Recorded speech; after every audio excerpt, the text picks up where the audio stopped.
Promo ato a higher piece 104.3 FM okay 101.7 neat 100.9 ya worship house wa beka junction Accra hello 101.5 wedum Kumasi o my ma ya mamunyina ha ebredi so men yimu nsama ya bo no ye de so say peace from to breakase e free peace FM so sa no and am radio stations bro head you so Ghana me amono ni e live for hot digital radio so London Unity Radio Worcester Massachusetts kaseboi ajijimu a na ewo peace FM ewo YouTube so can despite media ho and unofficially TikTok and so talk live TV and somewhere they bring we really be any Ghana man penny excellency John Dramani mama ayamamani amani factory apawontoma ewo shama no ewo atoyamantem.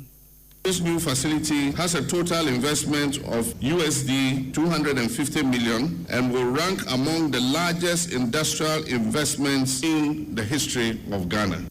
Don kuma wa my Ghana mra shebe de fia kasa fan common fund sikan hye hom ewo afiye twemu koi. In Parliament alone, the authority to determine the formula for the sharing of the District Assembly Common Fund across our 261 NMDA. Nanu abeto dwa se mentime ho ase atweniti ntakobia na ekoso mfimfim mantam team abedwe koyi a wo mo hwa adehia wo nsem so wo my Ghana mra hye bedwe fie se wo mo twen se ne be ya nhwehwe ma pa betimi akoso nyame ya adoma enche kura Ghana man penny excellency John Dramani Mahama wadne ni chemu wo my Ghana mra hye bedwe fie state of the nation address wodi koto dwanti MP ba akose wo kwa won chieche mu nchire kuafo ye nienti akokobo ya teso. I'll be surprised or man penny to me by parliament now be this and come on and kakuku assembly. Any Afi amanebo ayensa kan se mpenifo ya wada kolebu aban ya osabia na no se na anu ada ebeto dwasa abrante ba kwanya kwenhia waba ya se mpeni honti abrante ne firi mu no anasi fomienu ntina nche doctor fomienu ntina nche wenti ebekwa amano so ni ane president de Ghana Medical Association akwa akodi eho enkomo na nsentem senia sabia hohyeso ni honti eno so ebekwa akodi nkomo ahwe mebu nafa ene kwan ya o my Ghana ebetimi afa so na afia boa na mebu nso etimi atena ye ewiensem pina ka wehu na yesi nkonya yede esom yede aseda emma MTN say we there for you everywhere you go baby akobia network ne de ne etiso pa ne edimu no eno ne MTN ye ka kira wo ne sem ya na wo sim card no minim weni je ho pa na nso phones ananse aba se ya na tokro bia na hunti ene yesi isi ne papa o download ya eye my MTN app ne ewie ya wo call seamless ya frame ohene wa kase bo ohene mena nana ya kunadum afi kase bo nsem Omampani John Dramani Mahama die ni mama was twa homem e de ebie adwumako bia wo de sikapa 250 million US dollars e de shemu a ye de baba ya glass ho ade enti ato de float glass manufacturing project na sa adwuma yi wo mo ahyehyehye de dweso ye toso enum ya eno no e wo baabi ye tiles ene ade baabi a ye baby ye hu ye water closet no ananso sanitary wear no ye bie e wo mu nyina e wo sa adwuma yi emum na kasa mu no mampani di to just say adwuma ya san bia no di dance yesem yenye ya dwen say ye de ye bekra bibia ye manya bibia ye kra bibia kra se da bi wo se we nu nyina ya dance di e chese nya sa e ne pe ye hu if it's our free 2024 e de e be ye yi ya tretre ya kwaban mu na wo se so wo kan wani 65,000 tons glass ankwa ye kra e de bo mayi mu eni na 25 million enso so edidi ekire ya yetututu ho na monema yede bo ho bra eti sakoba se yetimi bie factory ni bi sei ano e wo yema mu a na ekire se yenso yebetimi aye bribi e wo ha enye da bia ene bekra wa chereche mu se yakoye nimpa aman bi te se Germany Brazil ene ebibrem aman kaya glass ho adwuma wo mo ayiro mo ho eyem yenso so yaka ho bi. This new facility has a total investment of USD 250 million and will rank among the largest industrial investments in the history of Ghana. Phase 1 of the float glass factory will establish a capacity of 600 tons per day. Phase 2 will add another 800 tons per day, bringing total capacity to 1,400 tons daily. And as Chairman Sheng said, Phase 1, we will gather here again in August next year to commission Phase 1 of the float glass factory. And as I said, that will be 600 tons. And we'll also cut the salt for Phase 2, which will add another 800 tons per day. And so if you have your calculator, 1,400 tons a day times 365 days a year, you will get the production that is going to come out of this factory. And when completed, this will be one of the largest float glass facilities in Africa. One of the largest float glass facilities in Africa. Omampani John Dramani Mahama Amanu Soha, or church said if you may in Piwa Mubetimi atre. Na said you may call ya majestia who draw different soon a phase 5 for done a dear wash a quite set glass at the end so they did it so did this way now so about be unknown. Now we no church of the church say and you may Maya will numb a by 24-hour economy no as su a bribbon and check one who say Omubenya a tour and to swana near be a yen a tour also tax free. Ya baby mema woman sa and told should be na bois. I mean, human wet me general matter to pay woman tentem no man for your so fast. So was say, not be near Bresse, or be man for the Juma Becca dada brabon, and yet debia na ye cra eba. Our young people are the engine of production, and our young people cannot wait. They are looking for jobs. This project will generate approximately 2,182 direct jobs. That's those who will be working directly in the factories, 2,182. During construction, 729 people will be employed in building the factories, and 1,453 permanent operational jobs will be created. In addition to what we have already, 4,500 jobs. Beyond that, thousands of indirect jobs will be created through logistics, supplies, raw material, supplies, services, and maintenance. Crucially, this investment includes a structured localization and skills transfer program. Ghanaian engineers, technicians, and managers will receive training to assume leadership roles progressively. This project aligns fully with our national industrial strategy and the broader objectives of the 24-hour economic program, the Accelerated Export Development Program, of which I'm the chairman. Omampani John Dramani Mahama ne na wotie Salamat Kukua Pencil Amani Boni. Yet what has your voice so yet you need to move once and for us so if Ghana Revenue Authority 1 year to Edema or my Ghana na enkrata na nkasemunsem eni empeni for your Ghana Revenue Authority na den krata we pm wantene so what dia work agina ne say dwuma fo num ya wodi wodwuma our customs division wo montena nkyese ne be ya ye betu ye boase esi hu nkonwa se wo masem ye emu ahwemu na wo mo kyese na anu ada na betu dwef eye February bosem ne da to so dun wo twi wa fi mu e na betu dwa se cargo ehyen bia wonu wo fa Ghana nani achemu ni je na custom adwuma fo ni bi gina no hwehwe wo mo nkrata mu ye hwe nnioma egushem na sefo no wo mo wie no na afi wo mo kyesa achewa achew kakra bi aba hunti no ehyen de ache e de gina honom no nam so mampanifo de atodwa wo kyesa hwe ya na ho nkrata sem bia na esi ti ase nti no enipa na no wo ka ho bia sabe na wo ye sa hwehwe wo mo nyina safo no num no wo mo nyina ntina nkyɛn na yentimi enye emu ahwehwemu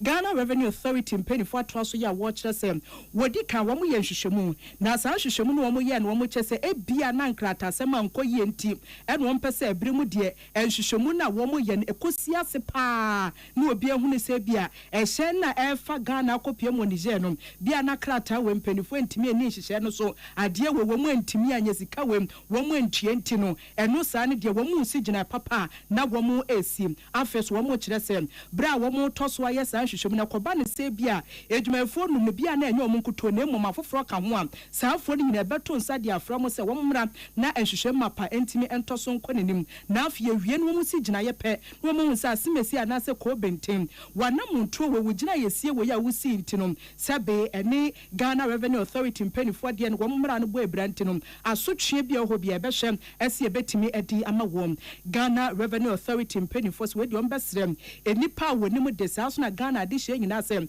sansɛm wei epie montene so no dodo na ahyase kasai passe anhwe a na kyase yɛ mo twemu kwa ɛyɛ nipa kuma bi fie bi ɛna Ghana sika kwadi wɔn botom no sɛ dabi wɔn botaa fa pempa ne se yɛbɛhwɛ etimi agyegye to sika ɛbɛboa ne yɛde asiesie ɔman Ghana saa so ɛna wɔne ebiebie nnwuma ɔman Ghana mu so yɛbɛtimi abɔ ho ban to wɔbɛhwɛ ayɛ nhwehwɛ ma na akɔ akosi aseɛ wei nyinaa yɛka kɔwie sɛ yɛyɛ krado papa sɛ Ghana sika deɛ ɛnkɔ akyewaakyew na afɛso yɛbɛhwɛ sɛ nkontebuo papa betimi akɔso ɛde ama ɔmanfoɔ nyinaa sansɛm wei nyinaa ɛyɛ Ghana Revenue Authority mpanifoɔ no wɔn nsa hyɛ aseɛ wɔde a wɔka kyerɛ ɔmanfoɔ no sɛ kɔsoa ne tua wotoɔ ɛtoɔ na wotua so mu na hɔ no mesanse no ka ho bi ɛne yɛboa de siesie ɔman Ghana Revenue Authority wɔse Ghana edikan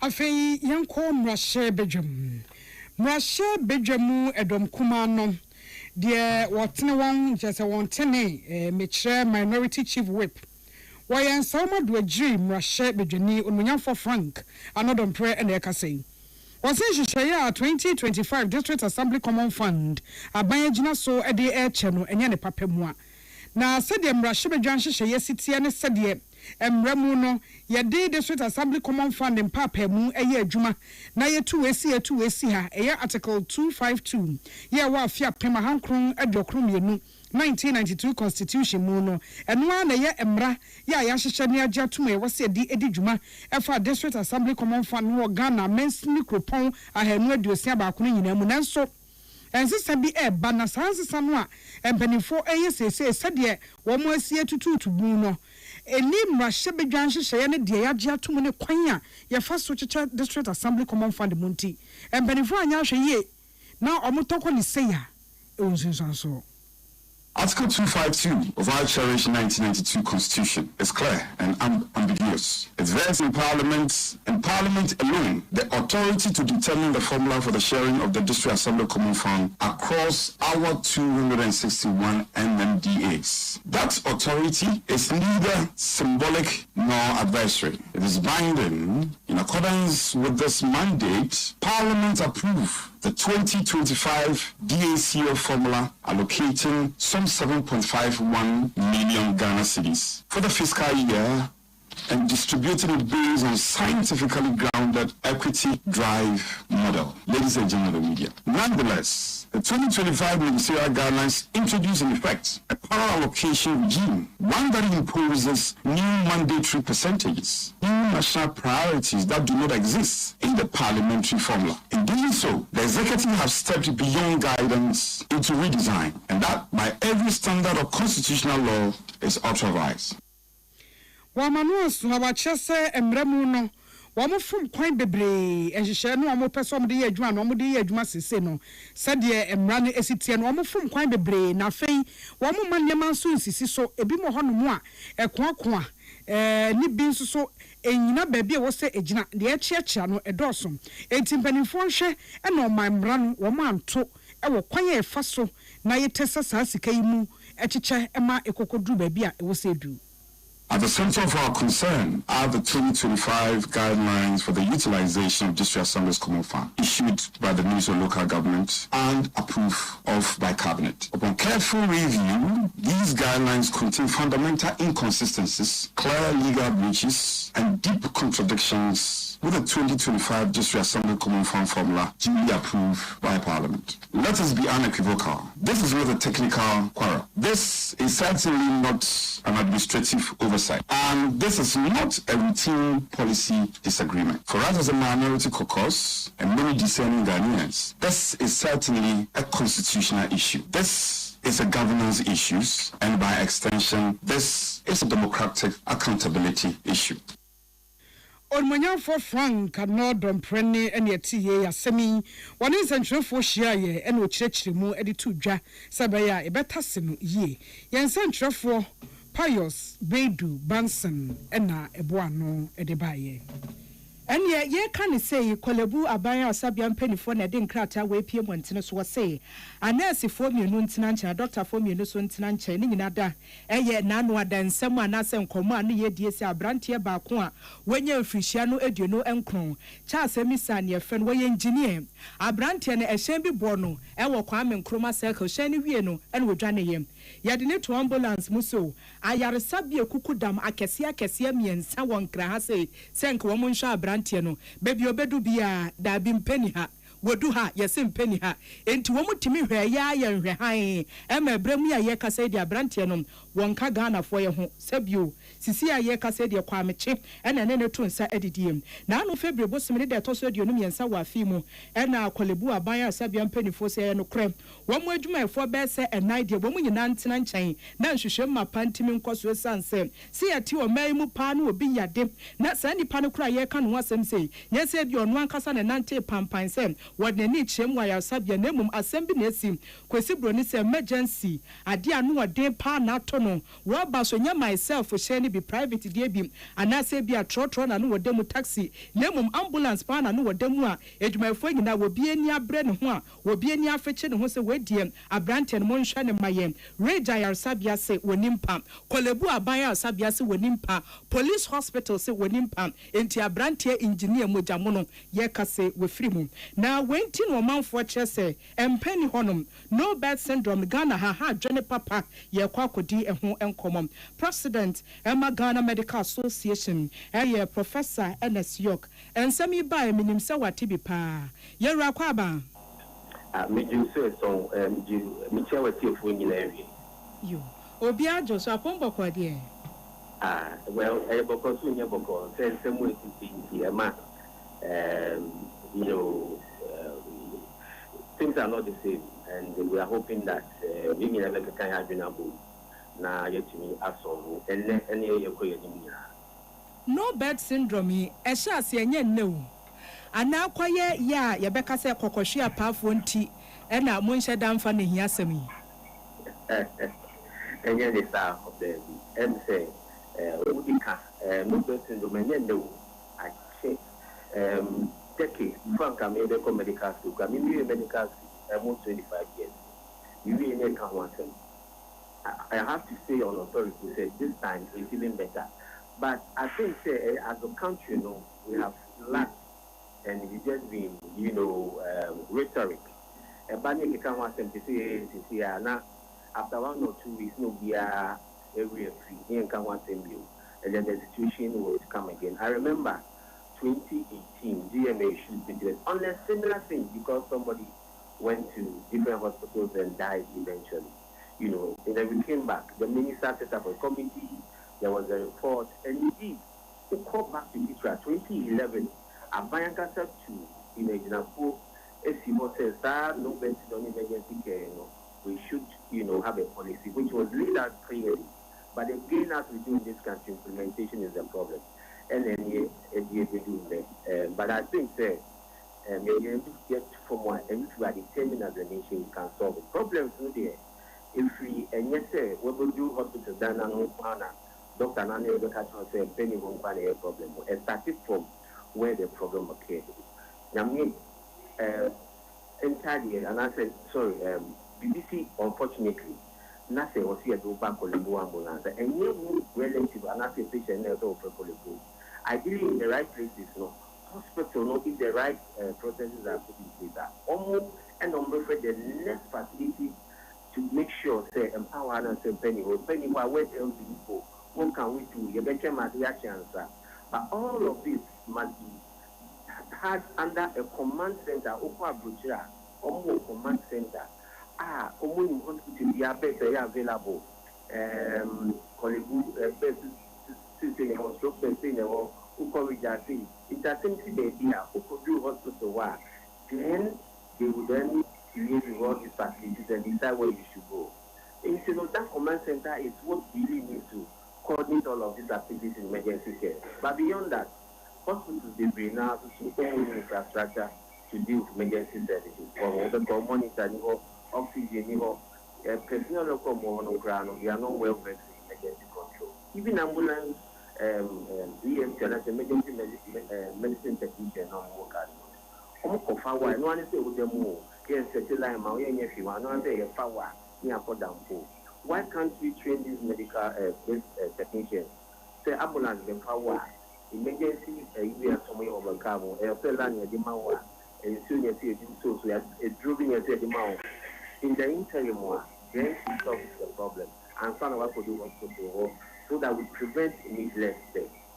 There is a lot that is has to be done collectively for us to ensure that the emergency system is fixed and is fixed even for the very good people of this country. But you see, ye not just say no best syndrome, no. A senior ye hui. I will ye this way. Bebre now, what do my yenim? Yes, and but it starts from the value chain as I've enumerated. And sometimes there's even no ambulance to take you. Obi an accident for when you have found what is shown and you taxi move.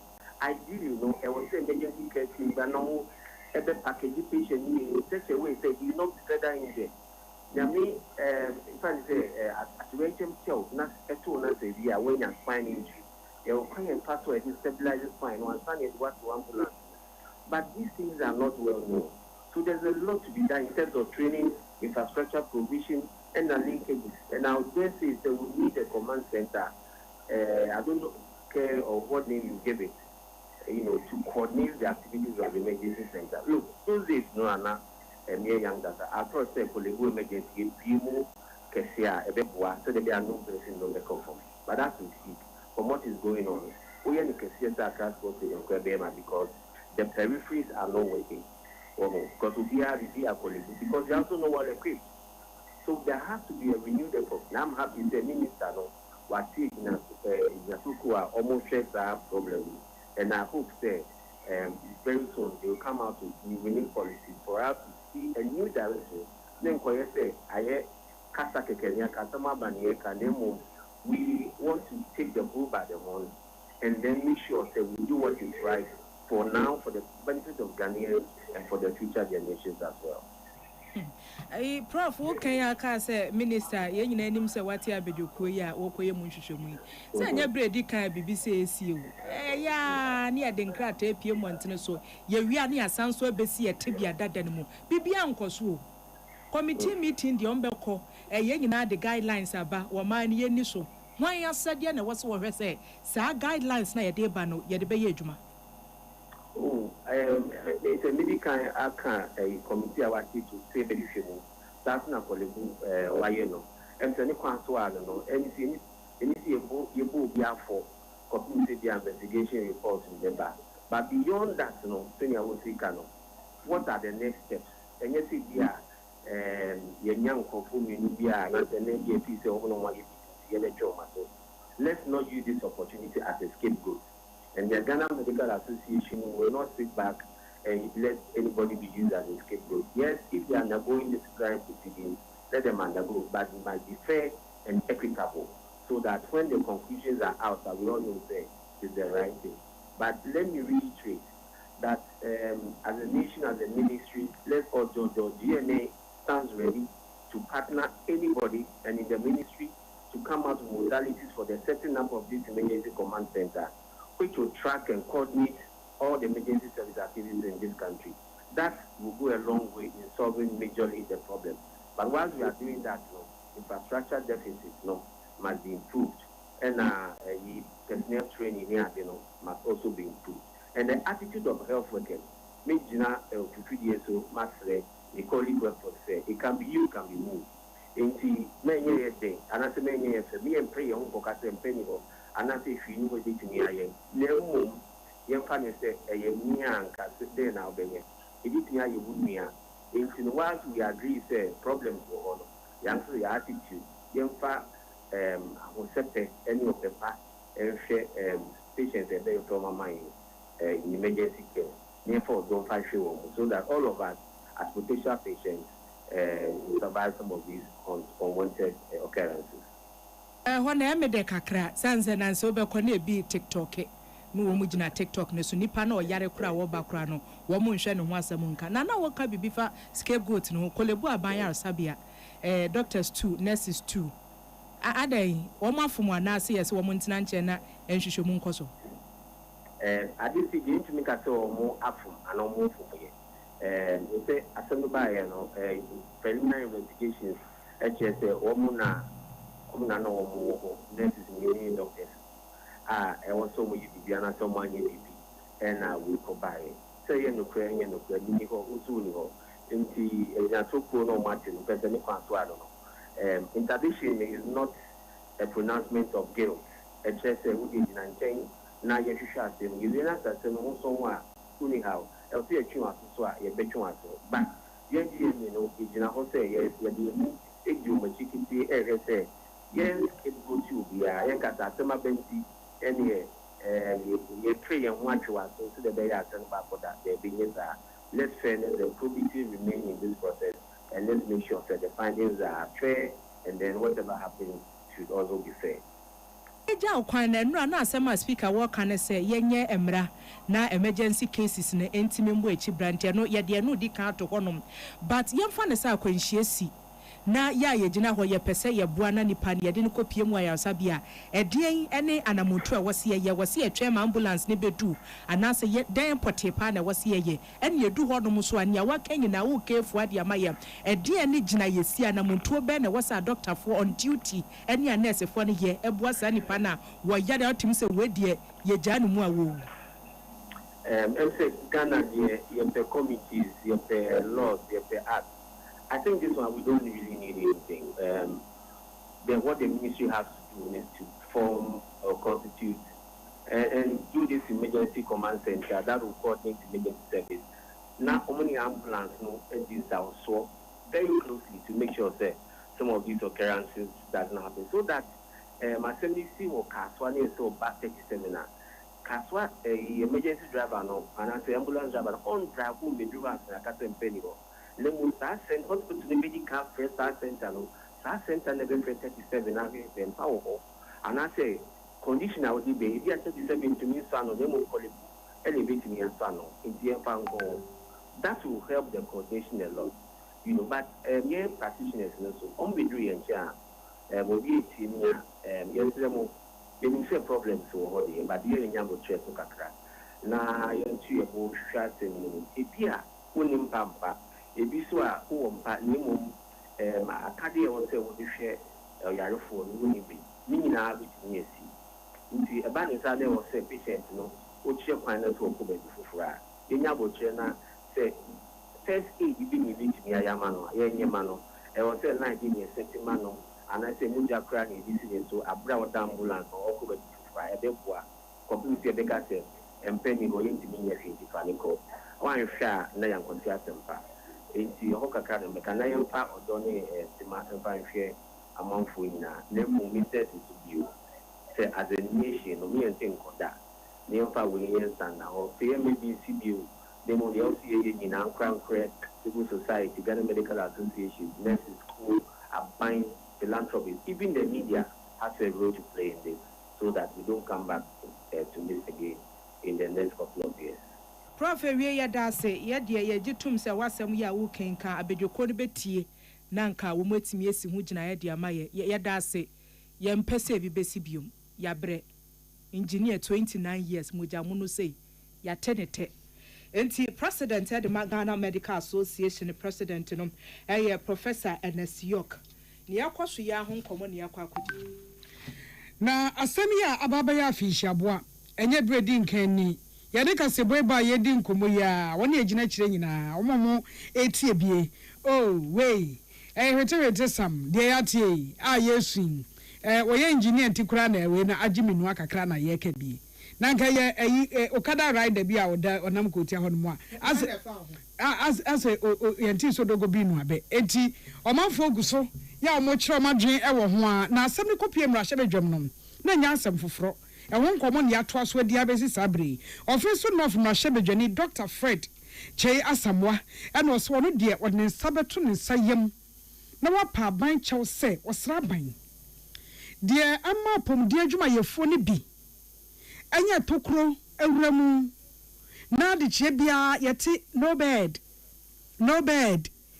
and say akade ni sha sade enra empenifo kyerɛkyerɛ mu mmara hyɛ bedwam yɛyi wɔno nso asusu sɛ nke bɛyɛ aban hwɛ na agenda 111 saa asopiti wɔ ha ɛne du baako no aban mo no ho so ne anwie na sɛ asopiti no ɛdɔɔso na akadeɛ ne dɔɔso na ayafo ne nkyere so ɛwɔ asopiti bia nansi ni a wɔte kotia hɔ nyɛsa wa brenti na waka ne bɔkɔ empani hɔ doctor bi anyɛsɛ a me mababa yɛ me brese awie doctor fufuro bi ma me na me nsa anyi patient me nyina ho ne yatu ne nyina ne aka bom empani hɔ so waka to sɛ doctor ni hɔ ma na abobefo abeka sɛ nurse ogina hɔ yɛ de na waka sɛ empani hɔ no yenya ba bi amfa anto de a ɛne na kyɛ so waka ne saa akɔ we say so ɛna Dr. French asam wagina wɔ kasa sɛ saban bɔ ne ho so na yɛyɛ asopiti ne bebree a wɔgidi sɛ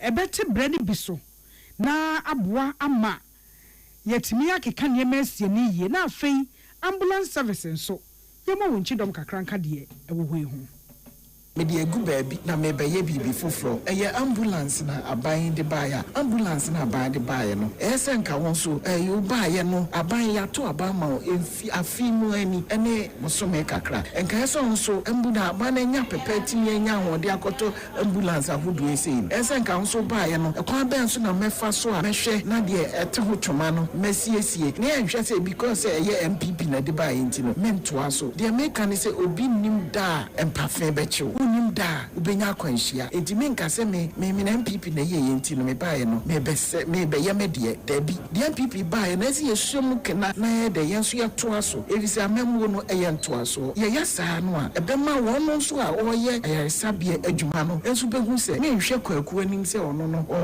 obi anase oni bi nti me nhwe no wa manu nso ha wasapum de adwuma ye fo nso se ewiase oyonkoda no da obi nim dwonkuku a ade bɛkye so etoda enye da no a woto bo abo asuo fraw no nye saa da no ene mpafisi onipa bia hie nipa wo mo mfa odo enye adwuma no na afei adwuma no ho nhyehyeye ene se gi nipa nkwa emfa ho no te bia wom wo nkwanko ade a gi obi nkwa wo mo fa no nye adwuma enti no sasa na we ne ewo ho a eno beboa ama se so bi eba na se bi ye nimpa kra na ekwan be so na ye protocol ene sei enti saa neoma no ne ye gu akwan mu a na ya enforce saa neoma no enti oba ne bia mini mpa enye mpanko na woni ma utimi improvise enti de ya ne se aban ana se asoe no ewo opepa ene akoma se ye pese ye hwe nipa no media na me ka ho asem a enkenka asui eda me kwai won a wanya accident no OPD na o improvise e na o hwe enkrofo no ebia so o anya saa enkrofo no dodo na behwere o nkwa enti de di kan ye nua cha asem misa areho se ye nua no ahwere ne nkwa empempi nipa bebre hwe o nkwa enuye onipa yete ne kasa yi eye offense of mrashe bidwani Dr. Fred Chei Asamwa yensen trofo to nkrafi mrashe bidwam Emmanuel Akoli ene William Gentu amaneboni ama enra mrashe bidwafo adwuma no ya adaje edwani de eche kakra ni amehwe ye ne ye speaker de na o kasa ye nyamra omanfo nkopɛ omunyamfo Titus Beyu former general secretary Ghana Medical Association se said here or mrashebedwam sem mrashebedwani omanfo nkopɛ Thomas honorable Titus Beyu a submission e wo mrashebedwam ne bi entie na yemfa amanyosem ento nchen na yanwini enipa ho at least oboni abrofo kasa no for once yemfa amanyosem ento nchen na yanwi omanma ho wono no eye apomudin dwuma yeni a onye dwuma yeni keke o rise be ye general secretary ewo Ghana Medical Association muntino otezi hyehyeye no ase na wo kyerɛkyerɛ omo ka no bed a etoda enye physical bed enye empadua na yempa no ekeke ntino omo ka no bed no etoda empa ewo ho ezoso nurse fo no be ka kyerɛ sa nanso omo gi yale fo no be ka kyerɛ se no bed na omo di no bed no eye term de ma apomudin dwuma yefo no wo ka no bed a ebi ana doctor ni ho ebi ana moja ni ho ebi ana nurse wapon ne duty de oba besesa no omai ebi ana se enti omo ka no bed no a ebi kura na nurse oto no osun se wabre was no bed ono abrenti no bed yes yengonko tie Dr. Titus Bayu ye tie Dr. Titus Bayu ria ye beti di enti omo yesase no kra ne se eye systematic failure enye na ne hyase na yakeka ye wadwuma bi ohon teacher ni na ye ya na ya man vem ni yakeka adwene de akira no ne yakọ dokuta nipa nkwa ekuta no wo mo kwa de wo mo off a wo mo asoe so mo bebo nipa nkwa ho ban ye mo dokotafo ye mo nursefo chem so e wo ye my Ghana mu enkanka wo mo wa ban asopiti aden ko wenim Amrase bedwani ya wogina ho de ma de hye wa atwuma kwan ma abato mpasua so ne wasantemantam Yera Kofia Mankwa menu no wakase wode adesede anu woden ene ekọ de ama Ghana Mampani Excellency John Dramani Mama se na anu ada Ghana fo yete wo yenka bi hyemu ena aban ne ba amane se kokọ obuo no esi ane yate suhu Tiate so na high sense bo kram fa no hom efi 3600 Ghana cedis eko 2500 Ghana cedis we eye bag ba ko bia na wanya ne ntia sa nyame ya adoma enche kram o Mampani John Dramani Mahama edne ni chemu o my Ghana mra shebedwe fiem na what the state of the nation address na kwa kotudwa to edie was na da sa nyame ya adom par wanya sa kwan na wokwa wonto ne bo ase nkyire mu ye nkyire Ghana fo ne ntia aban wo si se ginare wanya ne sade a Ghana fo bedi ne ho ya opi ensem wei ena mrahye bedwani wodi atudwa I'll be surprised so Mampani timi ba parliament na obedi sa nkomo no anka kokko asem dia me ti ase a enyi because kokko me ameti hai me nana kwakumenu no kuku fama eno no de tete me papa Kwasi Amankwa menu ana Kwasi Amankwa menu ti be graduate me tete Kofi Amankwa menu enti kokko ya de bia menya kokko so fa so cause e bia me nana enye kokko a e bia nkwenti me ahwe me papa ba bia ohwe no kodru enti kokko de ehia na kokko so sebe aboa o mai pa na ye hwe se de kokko asem no esi ekono a ya ha kakra because wo hwe na se wo tie kasa ekoso kokko nyina clearly the conclusion of the ban say empanyinfo ne omohwe kokko ho asem o mudi kokko ho edwa anamon bi wo anenka wo se omutu anka sa problem ayeko mu anka yekom sa anamon omo entu Emrase bedwani ya manensi wanuma no se wodi ya papa ne sen wo se si yete wo se wo man na eba ni ntosia chise yetu kwan Burkina Faso na enu hunti ntosia ye kofa ba na wobi Clinton nom ne Henry nom edi atwi mokode enchinam kakra boss we dinti nipa nwotwe ena Ghana ya hwere wo mo wo se obese Mampani se Ghana fo ankasa ye twen report nom ye mfampie montene so na obi ehu ne etue mu ankasa Ghana fo nwotwe a akɔhwe wo mo nkwa ɛwɔ Burkina say ya dia ha ye ebi encheche mu papa bi wo hono mo Mampani ebeka oman nyina sebe yakoma ebeto yanim ebeto sebe yakoma ebeba foko sebe o Mampani dia wasade ba kopa ne se obebo o manfo ho ban na se koba se o manfo akoba bi koye adwuma sebe mkope kakra bidi na se ato wenchem se yakoto mo a fu se so Mampani timi ba na ebia fiada no oka bibia Frisa Ghana echichi mu nwoma esi ya Ghana ebia ya bo ebeto ye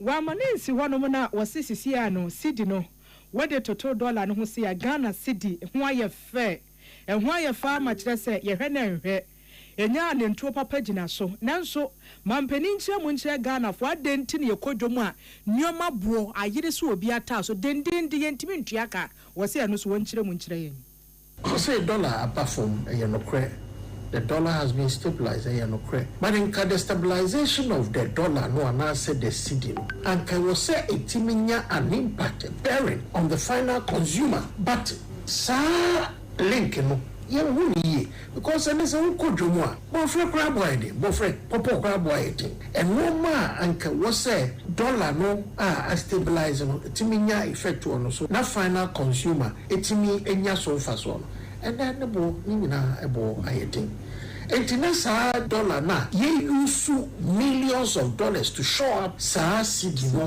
na so fa so ma Ghana and the same because at the end of the day no was a final consumer in your sofa. So, Masebejani ya wojina hode ma de hye watwema kwanwo ma abato mpesias yewra Kofi Amankwa menu sansem we nyina William Gentu Emmanuel Akole na tro ya wodi fi o my Ghana mra sebedefi Omaima yanimsam efreni masam no ayemane die no yeah senior high schools ahodo mu na no na wo mo ye no dormitory nkakra obi hu ene wo mu na ba dining hall nkakra tete kra de nanka school dining mu sukufo no aho na wo mo de akire so yesi homo ene senior bi na oya akoda bi sei na chese no yakeka etoda so a wo mo boti penkro na wo mo de afe so na enum ho no ana yen yesusa no na yetia yen na no wo so ni ne hwan na wo se ne hwan senti udi nsem ya ntia wo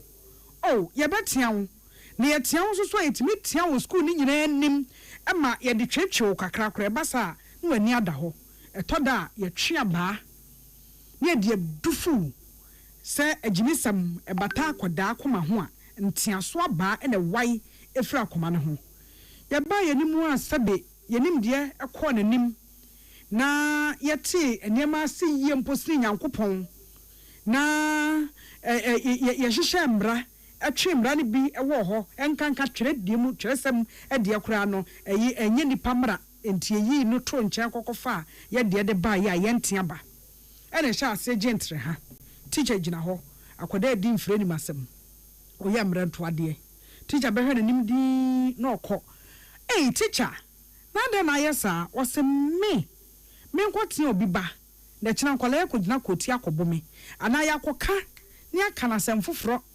ama education fo abase yeyi medi me dwene me ho efebra me dwene me ho awa adekire mu ba ye ne yesuku mu ba ye no atrahye sana na omo kokobu teacher omo bu teacher fala eno te kokoda ye wo mo akasa mate no omo de reso omo kama ebi kura afemu awu asamba so wo court yenkanwe enunsi na anu school we ni school we nka efi component meso ene edi sa agro no am sa bra ne yamfa no se ye edi agro de ewu enefo ne de unim de gina omutrim se ye wo mo de aduane de mo di yo se den yo we free school we ye twekora wo school kura twen mu nti na mo tabiri bo ne ade edi sibam mo yonko emo sugar te se de akoda ye sugar yi yo ebe wie ye no sabote se CID pani COP Lydia yakon donko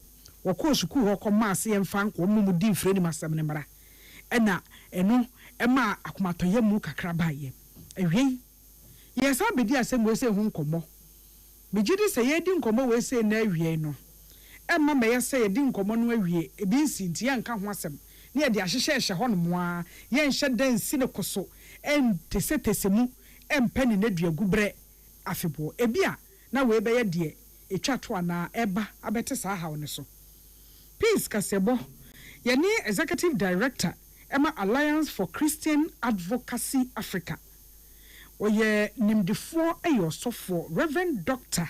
Kwabna Opuni Frimpong ene di nkomo papa Christ asumdwe nka wo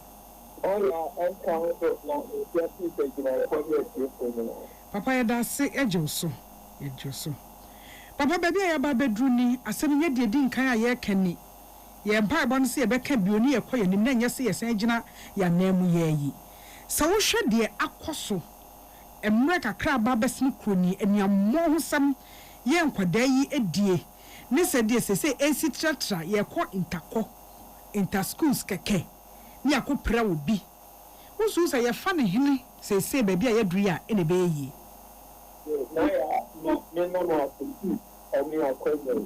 na menkwasa sani awatira sewu mo yen school no educational system go ni bekase ye safa moral deficit ye want to moral deficit me bi no bi mu ta mi be na bibi na mi ani nya no de asa na bija apoka na yewura mahama na nyama na dumbia or this stop or main or national crisis or main OGB against someone.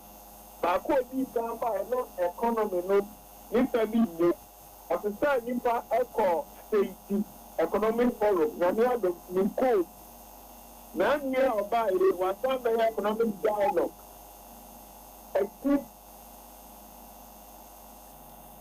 hello papa yo enti ye kwa ye nimu na ye ni amen kan say na me also ye economic dialogue ye who to stand for ocho na me adimo or ye state organization of bread ni aye company for ben no ne wo e say ye who adua e kosia ti adi ma mi no e ka ma services obugo dp enough estemu bano ano se sabre bi ko so cape coach eni ni awodi atabweni sir ni research agenda no economy no ye 24 hours ni ye na subaya nkwala na di 24 hours economy be ja wo mo no eno de enye ti research agenda no on sheho nan ka semi akọ odi ekọ so na no economic dialogue no on teacher for sorry schools no lawyer for human rights human school management abai mu ya for yanti senchini na no economic dialogue ko gano na yanka semi adi two verse yanka men from man ko adi aye wi man that human resource nipa ebe so man mu no eme ye mi ho de training mummy in school we block ni education ba mummy in student buy Nkwalani like the elder bonten no. I think the same way of state of the nation address no. Moral deficit a year we onshore no research agenda no and can to buy conduct of behavior ni perspective for a sunu wa mo no on payment national issue the entry already to why Damida say na yegyina hɔ a yaka efiri aban efemu no yɛte han kakra ɛne yɛ mo aba yɛntea yɛgye tigyafo tumi baako no a yɛnim no sɛ ɔmo fa sɛbe anobaaba yɛ duoboni fa ne dialogue ɛpɛ ɛne counseling ɛne nkwadaa yi ɛnworo da ɛne yɛ nnɛ baabi awiawie sɛ amoako ne adu a yɛgyina yi wosusu sɛ ɛbrɛdu sɛ saa reforms na yɛyɛ no yes, I bought a chilebion, and now if you are so nimti, Yamanina. Yeah, she said that if you Professor Jobo, Professor Papono Bresso, educational reform is you. Now, may a child as friend, Sika. If you are my one, your friends will Sika educational reform. Omo Buaya, no Muslim, Omo like a Freddy, Abba, Omonaya, Omotaya, Munu. Mumfa we kamu munyi we fi naja ahotrenu ti ebi e be ko so agigi enti na ye ka sayenye national forum because we dira ba tinya ka to se ya ni ri ni anta mentemu omo na ye dan wo no wo na ya ta de ni tika educational reform no ebi wa wa you see be ya omo ti ya ti tika na program no na ya ta ba sayenye onya no mun yi what mubia etra mubia ebebo ya so ya we you tell me no ka say me affect ya yes so be ya friend me to na say course na hosti ya wo bi na say education integrity the woman will be certificate the certificate no do I say so ya so be na o se me nkoheso because for me na fit me the educational integrity the certificate na edimu na kwala ko na te tobi e bi ha se o pese o ni mama na yi no ma ko mo bo na se bi kwala wo de that na wa bo ya de ko pot ya fa no 3800 amu we sika ni ma me ne papa na be ko ti ko ti e fa na bo 3008 ni ya se aban 4008 ni fa 2000 every sister kwala mi e 6000 ya to help we abu ti chemi 6000 or the water policy and all the water assassin. Into a chart, yes, sorry. So, what can tell me that name international? The new Rasunia, me Rasi into a book near 6,000 or a diameter. 80 Udika, but the one way in the area as well. You cannot, as a help, or even. Yeah, I told you, yeah, prep on it 4 months. What the boy 3,000 I won't go a pempe. Down and say of the second bank. Now, teacher for a big company, one guy will run. Only 200. What's the moment to come with 200 and 3,000. So that's what we will not find. 95 for grand over this year. As they say, now 3,000 they have to big campus. And 200 on the Peruvian and more boys. We are teachers, you walk a plan. You are the one that you just said, what is the government, you know, unpopular. What is the woman do? Oh, honey, I'm you're ready. That's spending. We learn in Nigeria country. We had master of your children. And your someone that. Yeah. We can see the year. We are better to me cannot change. I'm seeing Tabano. I'm telling you about Kufonso. The job about Kufonso is one. And that is a oh, the animal was say. Yes, you are Muslim, and now check you. What happens to that to that fire?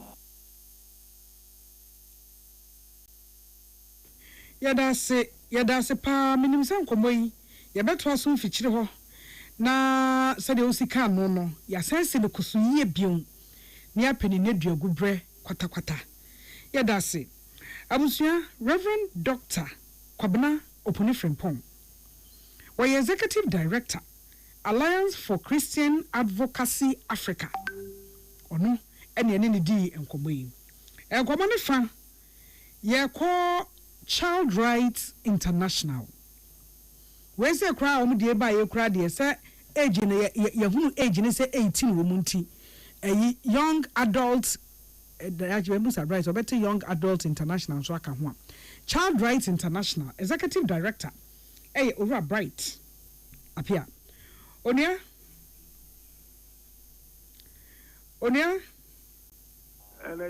I don't know. Now, swear. Oh, Jamiano, you come gaga. The radiasi. Where Johnny Acho? I met Matekaka. Baube Pierre Fribonum. Mate. You didn't come away, Eddie. I say, you improvement be a say, na essay. Yeah. What you say, a dear yen ye, amenoti, a dear jinsemu. I think I will share the trend of events now. Clearly, no, parenting one major problem I face as a country because parenting and Ghana, we have made it a natural responsibility until we haven't created any environment to sustain that natural responsibility. You know? So we conduct it anyhow we feel and we all know not everybody has one and a responsible father or a mother or may a guardian to a Korano. One major issue higher than parenting. Again, also another issue as a Yamayani common is a technological system about the same. There's quite a number of things as a country, you find any cause here because we share advanced countries are almost at the technology and at the social media. They have a very strong and strict laws that protect that environment. And so when you are correct within a certain age bracket, there are certain information that you can never have access to. And I say, would even cause certain sites you can say, oh, share because they strongly believe that near you feeding or no, and not or the many. And what they have designed in their context, Myanmar to build the capacity of Enquara. So you go to China, you go to Japan, you go to Korea, some countries, clearly the kind of technology or more and what is accessible to children, and yet participate because everything is a wholesale on the internet for young Korean. So anything that they learn that forms part of them, and their master and unfortunately, there's some kind of a combined effect between lack of proper parenting, what is the kind of information that is available on the internet for Korano. And they are torn between whether they should be under parenting in terms of what their parent tells them, or what the internet, the social media is giving them. Because there are a lot of questions and correct parents are unable to provide them with answers. So they tend to also lean towards where unbetter information is being given upon. And they always want to be in their comfortable zone. These are things that Emma Sani Amani in also 80 Now, the third one I met in that council is Omebo Hano, Emrao, say Akoraya Bonia, I see it between us. It's clear in the law because the age of responsibility, they are to 12 years. From 12 years and above, if any child exhibits a certain abnormal behavior, it's any idea or minus social, a manager says, I see it in a passo. Now, yet, it's a kind of normal life. And he will share your brother or more friend or more like maintenance and rehabilitation. And you have two institutions as it may carry out those things. Your correctional centers now is one of the functions that they have to perform. Also, your social protection system, no so they also have to perform those functions. And clearly, negligence of all these things, I don't know my baby yaba abeduya who say yetimi amfani maybe antuya a bedin because day in day out, children are growing with that kind of violent activities. Because we research South Africa for crying on social media how children are using it. Some of them are exhibiting suicidal thoughts, and some even want to cause harm to themselves. So if a corrupt person causes harm to one person, the implication is so high. Say, obviously, also harm to another person. Clearly, there are certain things we should not take for granted, and I strongly believe that Sanya man can entity with Nama, Abia Baby Baby, Yedu as or Mana, and Krana Yanyomoyano. Onya yene professor yene doctor kwabno pone from Pokasa yenche na ye share yen hyehyɛ ne bi with time niema bi a ye policies a ye implementing ene ni nuanom cyber de a whole issue a was say ye pebre ne si no koso yie wosusu say ye betimi atena se aye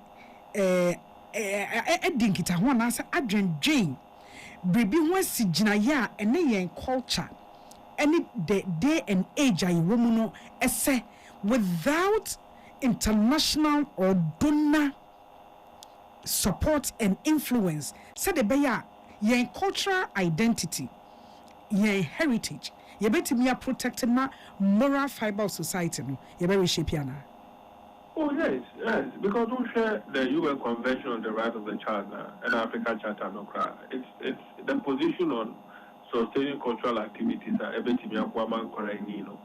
it has affirmed that position clearly. I idea see a kuyachi.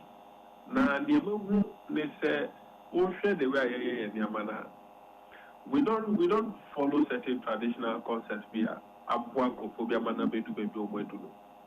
And it is very difficult for us to carry on that responsibility and impact the generations or more ever Siciano.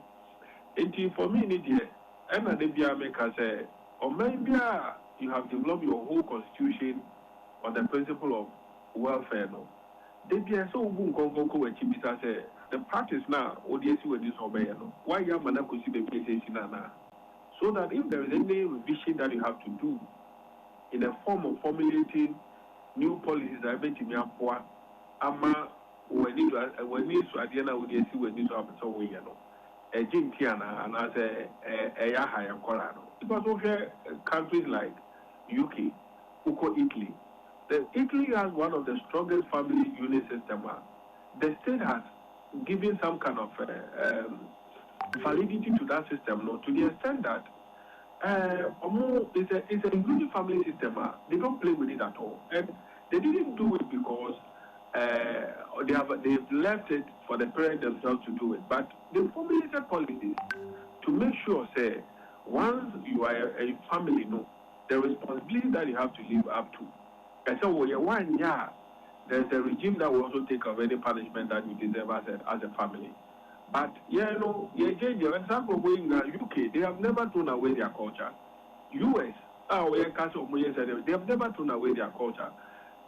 In Switzerland, Belgium, those countries, they've never done away with their culture. And I don't think we should allow ourselves to be influenced largely by certain activities so we have to go back and look at some of the positive things now for us to raise our children, because I strongly believe that once we go back to culture and pick the positive activities now, within the family system, and 24 but Jesus said, to curtail some of these things so that we don't solely blame Nkorano for exhibiting those kind of behavior. But we can also blame ourselves. We need to take the right step to provide a framework and Nkorano would exhibit their character within that. And when they go wrong, and as they go outside the box now, we can allow certain protection system to give them some kind of strength, and as a punishment, they are almost obey okay. Onia area da said in common besiania to us which ho. You Mr. Madam. Absna odi pamene ka se chi eye over bright appear. We executive director Child Rights International. A piece from Tobreka se ye homeso ye tonkra yeba. Peace FM. When you're going to buy a paint, don't look left, don't look right. Go straight and grab the luxury Allegris paint. No be any paint be paint. The luxury acrylic paint. Paint me champion. When you're going to buy a paint, don't look left, don't look right. Go straight and grab the luxury Allegris paint. No be any paint be paint. The luxury acrylic paint. Paint me champion. So many flavors, chicken flavor, jollof flavor, beef flavor, spaghetti flavor, go flavor, ginger, onion, garlic flavor, stew flavor. I'll do that be the best you ever found. I'll choose a seasoning powder. It's a secret filabio. I'll do the spices mumaga jiankasa. So wakuma ho hyehyɛ and I bought periperi, the Bronican hard burn one. At the end of the Sawaye, that's how we am so Timsway. Weber packing a farmer, Martin's liver salt, Chakway and Tem, as she and Shagu glass more at a Martin's liver salt, no back one, no dear goom. Uber say, who a glass in the moon, no one no. Martin's liver salt, you want orange flavor, and a bacosia plain. One more, Huberto, name a dinner, no, now home to war, who doctor. Ghana found what you was me. A Polytank in the one idea. A Independence Day bonanza for Polytank dealer beer. What Ghana Fana have a beer. The question was Sumo Super Tank. The answer over 1,000 Ghana cities for free. Polytank Sumo Super Tank no. Yadi a Pupo Sumianza. And to a one mensa. Mawos your Mosuji. Moshi baby enter beer. Konekwaji with the end ya. Polytank dear. Yanji Momu online. Polytank the original. Always the best. Panono Ankasa. When you're going to buy a paint, don't look left, don't look right. Go straight and grab the luxury Allegris paint. No be any paint be paint. The luxury acrylic paint. Paint me champion. When you're going to buy a paint, don't look left, don't look right. Go straight and grab the luxury Allegris paint. No be any paint be paint. The luxury acrylic paint. Paint me champion. Peace FM. Tune it in, turn it up, Peace FM, and rip off the knob. I was going to say, Cassabonwesi, I can kind for Muti Yankee, a me. Nana ya, Kunedu, Mene.